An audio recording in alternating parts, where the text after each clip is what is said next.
ఇబ్బందులు పెడుతున్నారు నన్ను. ఎందుకంటే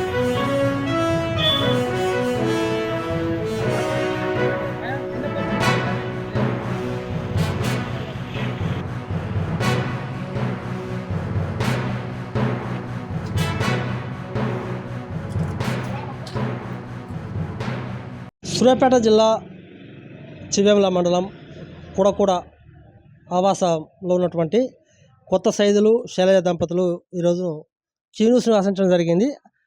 వాళ్ళకు జరిగిన అన్యాయం ఏందో సైదులు భార్య శైలజ గారు ఉన్నారు, వారు మనం తీసుకుందాం. చెప్పమ్మా, అసలు మీరు మమ్మల్ని ఎందుకు ఆశ్రయించారు? అసలు ఏం జరుగుతుంది?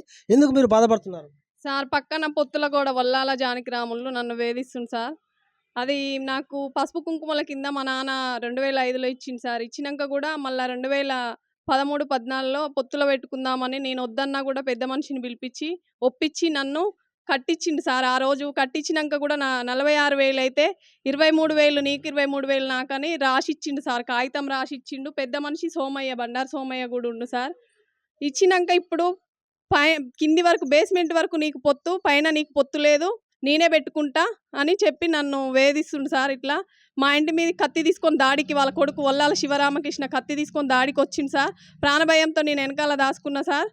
మా అమ్మ అడ్డొస్తే మా అమ్మని ఇష్టం వచ్చినట్టు కొట్టిరు సార్. సాక్షులు కూడా ఉరు సార్. అందరూ షటర్ బొక్క పెట్టి షాటర్ పెట్టే తన్ని మమ్మల్ని అసలు ఎట్లా అంటే మా అమ్మని కొడితే అడ్డం పడిపోయింది సార్. నాకు ప్రాణభయంతో నేను 100కి డయల్ చేసిన సార్. పోలీసులు వచ్చి చూసిరు సార్. వాళ్ళు అసలు మమ్మల్ని ఇష్టం వచ్చినట్టు వేధిస్తురు సార్. వాళ్ళ పెద్ద కొడుకు కూడా సార్ నువ్వు రోడ్డుకు దెంగినవు అని నన్ను వాళ్ళ పెద్ద కొడుకు కూడా దూషించిండు సార్. ఇష్టం వచ్చినట్టు మమ్మల్ని బూతు మాటలన్నీ నన్ను నా భర్తను వేధిస్తురు సార్. మమ్మల్ని 10 రోజుల నుంచి అసలు ఎట్లా అంటే అట్లా వేధిస్తురు సార్. వాళ్ళ చిన్న కొడుకు వల్లాల శివరామకృష్ణ కత్తి పట్టుకొని తిరుగుతుండు సార్. మమ్మల్ని చంపుతాడంట సార్. అసలు మాకేంది సార్ ఈ బాధలు? అసలు మేము వద్దంటుంటే వాళ్ళే పొత్తు పెట్టించి ఇవాళ మమ్మల్ని నాన్న యాతన పెట్టిస్తురు సార్. నేను ఒక ఆడపిల్లను సార్. నన్ను ఎందుకు సార్ ఇన్ని చిత్రహింసలు పెడుతురు సార్? పోలీసు వాళ్ళకి కంప్లైంట్ చేసిన సార్. నేను 100కి డయల్ చేసిన సార్. డయల్ చేస్తే పోలీసులు వచ్చి చూసుకురు సార్. ఆడ సెటర్ బొక్క చూసుకురు. ఈడ పొత్తుల గోడ అవన్నీ ఉన్నాయి సార్. మాకు సాక్షి కూడా పొత్తుల గోడ సాక్షి కూడా బండారు సోమయ్య సార్. ఆయన కూడా వచ్చి చెప్పిండు సార్. చెప్పినా కూడా వినలేదు సార్. వినకుండా మేము 100 డయల్ చేస్తే అక్కడికి పోయినాం సార్. ఎస్ఐ గారి దగ్గరికి పోయినాం సార్. పోయినాక ఏమైందంటే ఇట్లా అని చెప్పినాం సార్, మాకు ప్రాణహాని ఉంది ఇట్లా చేస్తారు సార్ అని అంటే ఎఫ్ఐఆర్ ఫైల్ చేసుకుని సార్. ఆ రోజు చేసుకున్నాక మళ్ళీ తెల్లారి రమ్మంటే పోయినాం సార్. అక్కడనేమో పెద్ద మనుషులలో మాట్లాడుకుంటామని తీసుకొస్తారు. ఇక్కడనేమో మళ్ళీ మమ్మల్ని ఈ విధంగా టార్చర్ పెడుతురు సార్. మమ్మల్ని పెట్టి ఇన్ని హింసలు పెడుతురు సార్. ఎస్ఐ గారు అసలు ఏం న్యాయంగానే ఏమైందని పంచనామా చూసుకుని సార్. ఎస్ఐ గారిని కూడా కాగితాలు అవన్నీ చూపించినాం సార్. చూపిస్తే అమ్మ డబ్బులు తీసుకురు, సమన్యాయం కదా, ఎందుకు ఇట్లా చేస్తున్నారు అంటే వాళ్ళే దౌర్జన్యంగా ఎస్ఐ గారి మీద కూడా మాటలు అన్నారు సార్. ఆయన కూడా సార్ ఏమనలేదు సార్. ప్లాట్ ఎక్కడి నుంచి వచ్చింది సార్? నాకు ప్లాట్ మా నాన్న పసుపు కుంకుమల కింద ఇచ్చిండు సార్. నాకు ఇచ్చిండు. ఆ రోజు ఆయన కూడా ఉండు సార్. మా నాన్న పసుపు కుంకుమల ఆయన పెద్ద మనిషే సార్.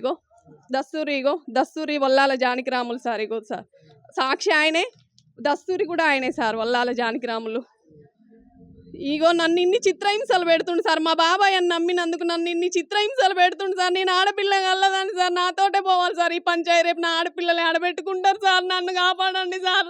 నాకు ప్రాణభయం ఉంది సార్. వీళ్ళు నన్ను చంపేస్తారు సార్. ఎస్ఐ గారు కూడా ఏమనలేదు సార్. ఎస్ఐ గారి మీద పెట్టారు. ఇప్పుడు నాకు ప్రాణభయం ఉంది సార్. ఇప్పుడు నేను లేస్తే ఒక్కదాన్ని వస్తా సార్ ఇల్లు పని చేయించుకోవడానికి. వాడు ఇక్కడనే తిరుగుతాడు సార్. వల్లాల శివరామకృష్ణ నన్ను చంపేస్తాడు సార్. నాకు ప్రాణభయం ఉంది సార్. నన్ను కాపాడండి సార్. మనం చూస్తున్నాము, ఆమె ఇంటి యజమాని ఎవరైతే ఉన్నారో ఆమె కన్నీరు మున్నీరు అవుతున్నారు. మనం చూడొచ్చు. వాళ్ళ భర్త సైల్ గారు చెప్పండి అసలు ఏం జరిగింది? సార్ ఇది మా భార్యకు ఇప్పుడు పసుపు కుంకాల కింద మా కట్టం కింద ఇచ్చేది సార్. కట్టం కింద ఇచ్చినప్పుడు మేము పొత్తుల గోడ కూడా వద్దనుకుంటే జానకిరాములు కావాలని పొత్తులు కల్పించాను ముందు ఆలోచనతో. ఆ గోడలు కూడా ఓన్లీ బుట్టలల్లి సువ్వలు అలా పెట్టినాక ఎందుకు పెట్టినామంటే కూడా మట్టి బుడ పోసినప్పుడు ఇది రాళ్ళు వాడు తనకుండా సపోర్ట్ కోసం పెట్టినా అని చెప్పాడు సార్. చెప్పినప్పుడు కూడా సరే అనుకున్నాం. మేము ఏం సపోర్ట్ చేయలేదు. ఇప్పుడు 10 సంవత్సరాల కింద పెట్టిన గోడకి ఇప్పుడు మేము ఇల్లు కట్టుకున్నట్టు పారు కూడా పెడదామనేసరికి ఈ కింద మీకు పొత్తుంది కానీ పైన పొత్తు లేదని మమ్మల్ని చిత్రహింసలకు గురి చేసి కత్తులు తీసుకొని దాడి చేసి మేము ఇట్లా మా ఆత్మరక్షణ కోసం మేము స్టేషన్కి కూడా పోతే అక్కడ పోయి పెద్ద మనుషులు వచ్చి అక్కడ మంచి అన్నీ చూసుకొని అక్కడ మీకు న్యాయం చేస్తాను రాని ఇక్కడికి వచ్చినాక మళ్ళీ పెద్ద మనుషుల సమక్షంలో కూడా మాట్లాడితే పెద్ద మనుషులు చెప్పినా కానీ వాళ్ళ ఇంటి మీదకి పోయి వాళ్ళ కాడ పెద్ద మనిషి బండారు పెద్ద మనిషి చెప్తే ఆయన ఇంటి మీద కూడా పోయి ఆయన కూడా తిట్టింది ఆ రావణమ్మ. తిట్టి మళ్ళీ పెద్ద మనుషులు కూడా రాకుండా భయభ్రాంతులు చేసి అయితే వాళ్ళు పెద్ద మనుషులు భయభ్రాంతులు పడుతుంటే కూడా మేము స్టేషన్కి పోయి సార్ వరకు పోతే వాళ్ళు కూడా 2 సార్లు కానిస్టేబుల్ వచ్చి అవన్నీ వెనక నుంచి పారు కూడా ఉంటాయి సార్. ఆ గోడలు కూడా అన్ని పాత గోడలు చూసిరు. పాత గోడలు కూడా అట్టే ఉన్నాయి. ఆ గోడలు అన్నీ చూసినాక అంతా మీకు కరెక్టే ఉంది మాకు ఇంత ఎందుకు ఇట్లా చేస్తున్నారంటే మొత్తం కూడా అసలు వాళ్ళు రూపాయి డబ్బులు ఇవ్వలేదు, మొత్తం గోడ మాదే అని చెప్పుకొస్తారు కూడా మేము కాగితాలు చూపించినాము. అప్పుడున్న పెద్ద మనుషులు కూడా చూసి గోడ అసలు ఆ పిల్లగాడు వద్దంటే నేను ఉన్నవంటేనే ఉన్నాడు, నాతోటి కన్విన్స్ చేసి ఆ పిల్లగాడిని పెట్టించారు. ఆ రోజు పెట్టించినా కూడా ఇప్పుడు ఇట్లా చేయడం కూడా కరెక్ట్ కాదు అని ఉన్న పెద్ద మనుషులు కూడా చెప్తున్నారు. చెప్పినా కానీ అతను ఒప్పుకోవడం లేదు. ఒప్పుకోకుండా ఇట్లా మళ్ళీ ఫస్ట్ ఒక 8 వరుసలు పెట్టిన తర్వాత మళ్ళీ ఎత్తు తక్కువైందని మళ్ళీ సంవత్సరం కింద 2 వరుసలు పెట్టించిండు. అప్పుడు కూడా గొడవ లేదు. ఇప్పుడు పైన పారి గోడకు వచ్చేసరికి మొత్తం మీరు ఇప్పుడు ఏం కావాలని కోరుకుంటున్నారు? మేము మా పారి కూడా మా సగంలో మాకు పెట్టిస్తే చాలు సార్. మాకు పంచాయతీలు వద్దు, ఏమొద్దు. ఉన్నా సార్ మేము మమ్మల్ని చంపేస్తారు సార్, వాళ్ళకి నేర చరిత్ర ఉంది సార్, మమ్మల్ని చంపేస్తారు సార్, మమ్మల్ని కాపాడండి సార్, మా గోడ మాకు పెట్టిస్తే వాళ్ళతో మాకు సంబంధమే వద్దు సార్, మా గోడ మాకు పెట్టియండి సార్. 100 మందిని తీసుకొస్తారు సార్, అరవపల్లి బర్లపెంట బజార్ అట కాలువ నుంచి అట వచ్చి నాకు కత్తులు చూపించి నన్ను భయపెడుతురు సార్. నాకు 2 ఆడపిల్లలు సార్, శివరామకృష్ణ సార్. నాకు ప్రాణ భయం ఉంది సార్, వాడికి నేర చరిత్ర ఉంది సార్, నన్ను కాపాడండి సార్, నాకైతే న్యాయం చేయండి సార్. శైలజ సైలు దంపతులు మాత్రం కన్నీరు మున్నీరు అవుతున్నారు. ఎందుకంటే శైలజ ఏమంటుందంటే మా బాబాయ్ పక్కనటువంటి మా బాబాయ్ నుంచి నాకు ప్రాణహాని ఉంది. ఎందుకంటే వందలాది మందిని తీసుకొచ్చి దౌర్జన్యంగా మాపై దాడికి ఎత్తిస్తున్నారు. మా బాబాయ్ స్వహస్తాలతో రాసినటువంటి ఈ దస్తావేజే అతనికి పనికిరాట్లేదంటే దాన్ని ఏ విధంగా చూడాలి.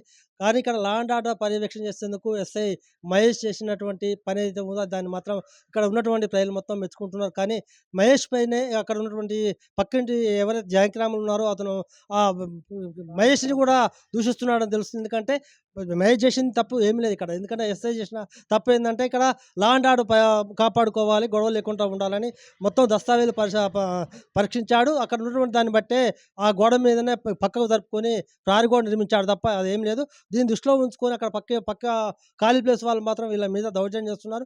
వాళ్ళు గగ్గోలు పెడుతున్నారు, కన్నీటి పర్వంతమవుతున్నారు. ఏంటంటే మాకు వాళ్ళ నుంచి ప్రాణహాని ఇప్పుడు చూస్తాం. మనం షటర్లో కూడా రిజల్ట్ చూసాము. ఒక కొబ్బరి బొండాల కత్తితో దాడి చేయడంతో ఒక షటరే మొత్తం పొక్కబడ్డదంటే అదే ఆ సమయంలో శైలు కానీ శైలు భార్య కానీ ఉంటే పరిస్థితి ఏ విధంగా ఉందో మనం చూడాలి. ఖచ్చితంగా మాత్రం మనం క్యూన్యూస్ నుంచి వీళ్ళకి న్యాయం ఇదే విధంగా మనం ఖచ్చితంగా పోరాటం చేద్దామని కూడా మనం పేర్కొంటున్నాం. లేటెస్ట్ న్యూస్ తెలుగు మరియు ఇంగ్లీష్ అప్డేట్స్ కోసం ఇప్పుడే క్యూన్యూస్ అఫీషియల్ యాప్ని ప్లే స్టోర్ నుండి డౌన్లోడ్ చేసుకోండి. సరికొత్త సమాచారాల కోసం క్యూన్యూస్ వెబ్సైట్ని ఫాలో అవ్వండి. ఛానల్లో ప్రాంతీయ, జాతీయ, అంతర్జాతీయ వార్తలు వీక్షించండి.